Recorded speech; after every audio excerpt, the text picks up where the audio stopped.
Alright, hello everyone. So the new banner for the Ring Gang has just dropped, and well, they are really strong, and they are also standard banner, meaning that anyone can get them, which is really good. And because they're in standard banner, I would definitely actually recommend trying to get these characters if you are starting out. And if you're on the fence about whether to get these characters, well, you don't have to be on the fence anymore. These characters are really good. So let's start off with Otis first of all.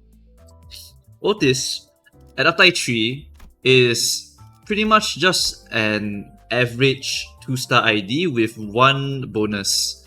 Her skill 2 has a reuse coin, and reuse coins are extremely strong in this game because if you can get the reuse and it's a pretty easy condition, you will be able to get quite a bit of damage basically. Like right now, right, if you just look at this skill like this, it's just a 4 plus 4 plus 5. That's pretty much the total damage that you will do. So that's gonna be 8 plus 5, 13, right?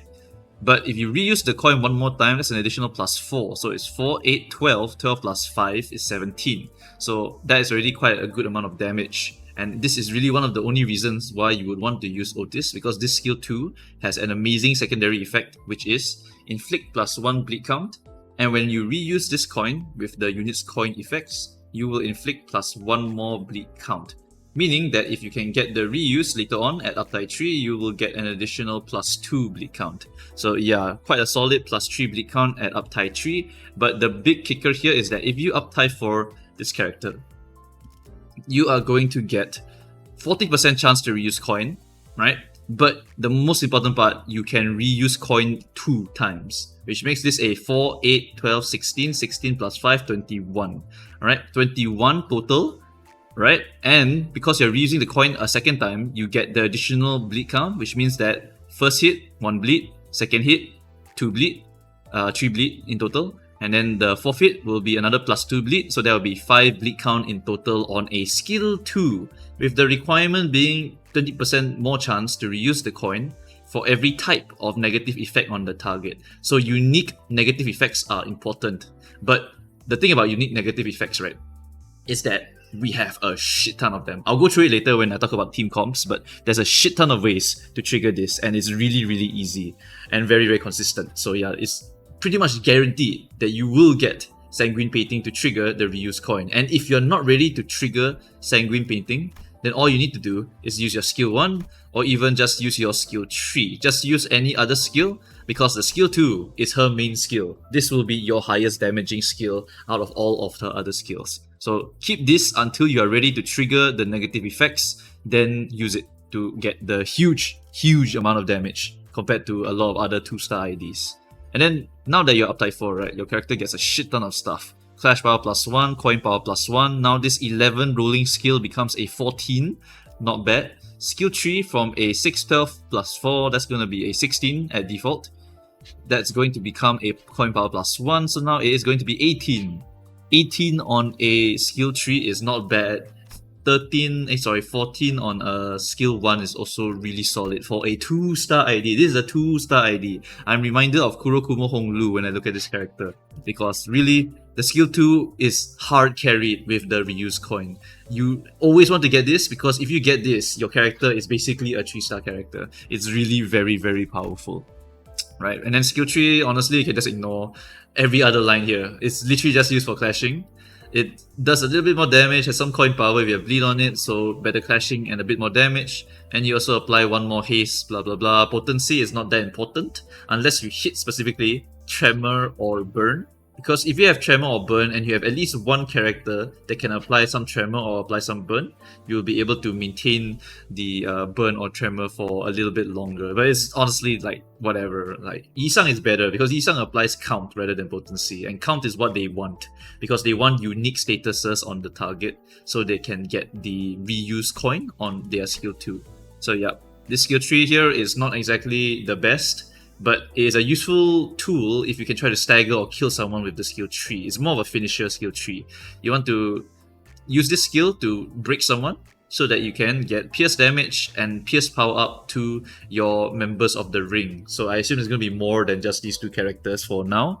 I'm going to have to wait until we get those guys. But yeah, this character, This potential new characters will benefit greatly from this skill tree pretty much. But yeah, skill 2 is definitely the main thing you want to do here. Defense is going to be Lust, and you get additional defense if you have 10 plus bleed on the target, is whatever. Passive is also potency for random shit. And then the support passive is only on kill, so it's not particularly super useful unless you're trying to refund your SP from popping a big AoE ego. So maybe if you're doing a wave battle, this could be quite useful. Maybe you use like Sun Shower Yisang, and then you kill people by applying a bunch of bleeds on them preemptively, and then boom, you get a bunch of SP back. And I don't know, like this support passive, there's probably some funny combos you can do, but generally I would not really run this support passive too much. Yeah, this character is actually a very strong character by herself. She can fit into a bleed team very, very well with that massive +5 bleed count. If you compare to a lot of other characters, right, +5 is actually really hard to go and hit. I think for Rhino Assault, only his skill 3 with charge can hit this amount. Sorry, hits a little bit higher. I think it's like +7. But for a lot of other characters, they're usually +3 bleed count, maybe +1 bleed count, +2 bleed count. But then Outis here, with the reuse coin and this effect here, you can get a massive +5 bleed count. That is very, very strong. Yeah, very highly recommended for Lust team. Definitely meant to be paired with the WoW Ego for Rodion, because there's going to be Lust here and Lust here, so you can force your Lust Resonance for your WoW Ego to get the additional burst of damage. Yeah. So overall, Outis, 10 out of 10. I really, really like her and definitely will be running her in my bleed teams from now on. Then moving on to Yisang. This character is an absolute monster, and I don't know how they're going to... I really don't know how strong they're going to have to make the Maestro to beat this guy. This guy is not even a Maestro according to some of you. You say he's like a docent, right? But damn, this guy is strong. Really, really strong. Alright, let's start with skill 1, okay? First of all, skill 1 is going to be a 3-coiner, and if you have more coins, you are going to do more damage. If you have less coins, you're going to do less damage. That's just a general rule of this game. So having all of this, even though he doesn't have any coin power, right? Having 3 coins is still quite a significant amount of damage. It's also Gloom Generation, and it also inflicts count for one of the following effects, and also inflicts bleed. So you get quite a significant amount of damage with a 3-coiner, and then you also get a bunch of statuses applied with the skill 1. It's not bad already, right? Passive-wise, how he works is that on hit, if the target has 4 plus bleed, you will heal 2 SP, and you heal additional SP for every type of negative effect. If your SP is at max, then you gain 2 offense level, and this passive can activate 4 times maximum per turn. Right, so whenever you heal SP, right, because you clash a bunch, you get 45 SP, and you're in the Mirror Dungeon or you're in Fractured Railway, you just keep your SP over through a bunch of fights. Now with 45 SP, every time you clash something with 4 plus bleed minimum, you will be able to get offense level up every single time you hit them. And that will significantly increase your offense level up by a lot. So yeah, this is actually a very solid passive. And your skill 1 here will also be applying like random bleed amounts, random statuses, so you will be able to trigger your secondary effect here where you heal additional SP for every type of negative effect on the target. So yeah, honestly, combo with this, as long as the target already has the bleed on them, you will be winning. You will get a lot of offense level up. So naturally, your offense level up is going to increase quite well. But this is honestly one of the weaker parts of his kit, alright? So this is a very solid skill 1 already. It's not going to clash very well, but it's a very solid one-sided attack. Very similar to W Ryoshu. Then we move on to skill 2. Now this is the beast. This skill 2 is insane, right? It's an 8 plus 8, 16, alright? It's a 16 for clashing. But if the target has the bleed requirements on them, maximum of 2, so you need 6 bleed on the target, you get clash power plus 2, which is plus 2, so that's going to be a 10. And then after that, your coin power will also plus 2 if you have 6 bleed, so that's also another plus 2, that's going to be a 12. So the coin power is going to be 10, and then you add the clash power here, that's going to be another 10, so that's going to be 20, right? If we assume that you never reuse your coin. Right, so that's already very, very solid. But the fact is, this character, because he's a ring character, is going to have a reuse on the skill 2, and he will need 3 negative statuses on the target in order to get the reuse effect. But getting the reuse effect will make this insane. Why? Because you can reuse this twice at uptime 4, at uptime 3, you can only reuse this one time. But in this case, right, I'm only going to talk about the uptime 4 because this character is insane with uptime 4. Right, so use this once, hit, then you reuse again, then it's a plus 10. Alright, another plus 10. Then you reuse again, it's another plus 10. And that's a 10, 20, 30, 38, right? But it's, yeah, 38. 38 is insane on a skill 2. And it's a 3-coiner! It's a 3-coin 38 skill 2. It's insane! Okay, yeah, it's insane. Alright, 38 in a 3-coin is insane. Why am I not counting the plus 2? Because it's a clash power. So you only really count it for when you're clashing something. So 20 will be the clashing, but 38 will be the full damage that you deal, and that is insane. The requirement being that to get a guaranteed chance of reuse, you have a 40% base chance, you need 3 negative effects on the target at least. And I'll talk about the team comps later, and I'll mention what you can use to get it and why it's so easy. But then again, you have a secondary effect here, which is going to be inflict +1 bleed count. So while you're slapping him around with this sanguine pointillism for 38, you will be inflicting 3 bleed count every time you 1 bleed count, 2 bleed count, 3 bleed count, pretty much. And you also get +3 bleed count for random shit here. +3! It's a +3. That is not okay. Because +3 to Tremor or Burn is essentially 3 turns of Tremor and Burn that you will not have to replace. These 2 statuses here, if you hit any of them, right, you can just treat that as a +1 for this negative effect here, alright? So the count here is massive, it's +3. If you hit any of the others that bleed out or rupture or sinking, then these will just disappear pretty fast. But if you get Burn or Tremor, that's 3 more turns of an extra status for other stuff. Like, it's so good. This +3 is insane. I was jokingly calling it like, if they made this like a +5 count, I think it would actually be quite good. But then they made it actually +3. And +3 on Burn and Tremor is insane, and +3 on Sinking, Rupture, and Bleeding, if you have some characters that can apply it, it's going to be also pretty massive. And since he's the Bleed character by himself, adding even more Bleed count is just going to be icing on the cake. And you get to do this 3 times. So that is 9 count of random shit, right? Like, oh my god, it's so good. This skill 2 is a monster. It's insane. This character is so insane. It's actually ridiculous that they released this character. Like, oh my god, how strong is the Maestro going to be if this character is already this strong? That is my question now. Alright, anyway. Skill 3. We are not done because this skill 3 has 4 coins on it. Alright? And then they decided, hey, let's slap 2 coin power onto this thing. Like, hello? 5, 10, 15, 20, 23, 25 for clashing purposes, but 23, 4 coiner on a single target is going to be disgusting. Alright, it's absolutely disgusting. But that's not all, okay? We also have bleed count on the second one. If the target has 3 types, you inflict additional 2 bleed count, and then you also inflict 3 count of random shit. Inflict 1 bleed potency is then it's going to be a +2 bleed potency, and you also inflict some potency. This one is less useful than this one, but this is another +3 bleed count, and that's just free, so it's really, really good. And then the last part here is deal 25% more damage for every type of negative effect on the target, up to a maximum of 125%, and then you can inflict more potency if you stagger or defeat the target. So you can treat this like a kill skill again, but at the same time, it's going to get so much damage as long as you can stack negative effects onto the target. You will need to apply 6 negative effects. I'll talk about that later in the team comps, but yeah, this is a super powerful skill tree. Also, it's massive. It's not going to roll as high as like Rip Space or Dither, those roll like 31, right? But the fact that you're getting this damage scaling for negative effects on a 4-coiner! It's 4 coins! This thing is a monster, alright? This thing is a monster of a skill tree. This is a monstrous skill 2, and this is already a slightly good skill 1 just for one-sided attacking someone for a bit of damage. Like, this is just strong as shit. This character has so many strong moves, right? Really, really busted character in my opinion. The defense is going to be Beat the Brush. It's going to be base power +1 for every 1 bleed up to 10, so you can get a 24 guard on yourself as well. It's also Lust, which is important because you want to get the Lust synergy for your Rodion WoW ego. And then the passive, well, you're getting offense level up for even more clashing sometimes. So yeah, this character is yeah, it's really strong. Really, really strong. And now we talk about what I think what a lot of people are talking about, the support passive. This shit is insane.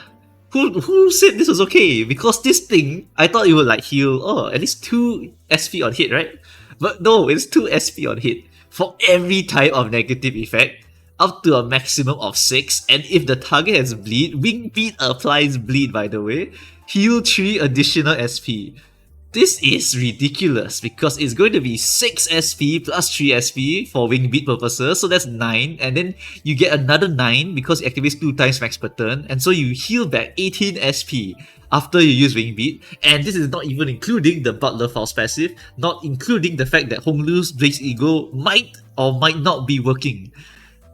Okay, so we got Beastly skill 1, skill 2, skill 3, we got Beastly support passive for Wing Beat RNG, we have a free passive just to get SP and offense level for clashing. This character is just disgusting, and he's a standard character. Even if you were to go to his like uptight 3 form, like he loses 1 reuse coin, which makes this not that amazing, but it's still amazing. Why? Because the count does not change. The counts don't change. You're still applying a shit ton of count. Like, yeah, this is ridiculous, man. This is a ridiculous design for like, this character, I love it. I love it. This is all like, I'm slapping this in all reliable. It's just so damn good. Ideally, you want uptide 4, of course, because uptide 4 will give you the coin power scaling and shit. But uptide 3, in my opinion, is perfectly functional already. Like, I can definitely just use this character and it will be strong enough. It will apply so many random bullshits. It will have good offense level for clashing shit. Like, this is just a monstrous idea, and everyone should definitely get this, whether you're running Bleed, whether you want to do Wing Beat shenanigans, whether you just want to run him into any team comp, because the requirement is negative effect, and if you use a 3-star ID team, just literally a bunch of 3 stars, you're most likely going to get some sort of negative effect on the target anyway. So yeah, it's super free. I love this character. Really, really good shit. The pointillist part is really, really cool, because I feel like this character can actually fit into any team comp, literally any team comp. As long as you can just push out any sort of status, you can literally make this character work. I really like that they're doing something related to the pointillist style of this character. Really, really, really good character. Right. Now let's talk about the negative statuses and how you can get them. I have to go to the dispensary for this one, because I have to mention this very, very important thing, is that not just the regular statuses here that you normally see, right, are going to be counted as a negative status. They count all of the negative statuses. So that is already a huge buff. What do I mean by all? Well, I mean shit like Tremor Decay can be considered a negative status, alright? So Tremor Decay is a negative status. Your declared duel Sinclair is also considered a negative status. Fragile is a negative status. Offense level down is a negative status. Your offense level down here or whatever other defense level down shit you can do to an enemy is just going to count as a negative status. More importantly, the egos, right? Hex Nail actually can trigger all 3 by herself, because Hex Nail inflicts Pierce, Frag, Envy, Frag, Curse, and Nails. And all of these count as a separate debuff on the target. So if your Faust happens to go first, you can actually trigger this and it will guarantee you the reuses. Like, this is insane. It's super, super good. And then, of course, we have the team comps themselves. Well, shit, man. Pick whatever you like. Literally slap whatever you want. We got Butler's Mark. That counts as a debuff as well, by the way. BM is considered a negative debuff. We also have Kurokumo Captain, who I was a bit confused on why he actually existed. Well, turns out, right, if you have permanent offense level down every single turn, as long as the target has bleed on them, you will be able to just get a free additional negative effect for reuse coins. So Kurokumo Gregor as the bench or as a use character, because plus coin drop is also a separate negative effect. All of it is perfectly viable in my opinion. And then we also got Echoes of the Manor, we got Philip Clare for burn, you want to put Saint-Clair for the duel, declared duel, that also works. Dichi Rodion, or even Flame Rodion, or even Rose Spanner Rodion, or even Encore Hammer Rodion all work. Like pick whatever you want. Literally whatever you want. The ring can fit into anything. Literally, as long as your characters have some sort of status, they just function pretty much. And of course, if you want to run the full Lust Bleed comp, which is perfectly fine, you can definitely do it. Just slap in your ring over here, slap in your ring over here, and then pick your favorite bleed characters to just run into your team comp with, of course, the WoW Rodion Ego, so you can make it one turn. There's no bleed count decay. Yep. The most important one for a bleed count team is just going to be Sanguine Desire, but once again, you don't have to run it here. You can run it into anything. Literally anything. I was just looking, I just made this for fun, you know. I just slapped like every status inside, just did a bit of testing, and I was like, damn, this is a lot of options. And like, Grippy, right, by the way, Grippy is really strong, because Grippy applies 3 statuses with 1 skill, the Gripping. It applies Nails, Paralyze, and Gaze, and Nails doesn't decay enough that it disappears next turn. So this is guaranteed next turn you can get all 3 of your conditions hit for your reuse coin. So Hex Nail plus Grippy is actually a really strong way to guarantee, as long as you can go first. Pretty much, yeah. So yeah, really just take your pick. Honestly, just take your pick. Otherwise, just run a full bleed comp and you will also be fine. These characters are just insanely strong. Everyone should go and get them. Really good characters. This is a banger. This is a banger banner. It's really strong. I love it so much. But with all that said, right, if you are a new player, there's no rush for these characters because they are standard characters. Meaning that you can just go and farm Mirror Dungeon, farm your Battle Pass, and you will be able to go and get your Yisang and your Outis eventually using these shards. If you don't want to, you can just go and pull for at least Outis, because Outis is a 2-star, a bit likely to drop compared to like Yisang. So you can pull until you get Outis, and then once you get Outis, you can save up shards to go and get your Yisang, which might be a better strategy if you are trying to save up your Lunacy for something else. But yeah, these characters, absolutely worth it. I love you, P-Moon. You have cooked once again. I love that they fit the design of the Pointillist art style, where they can just slap whatever shit and then they just kind of work. And that makes art. I love it. It's like so good.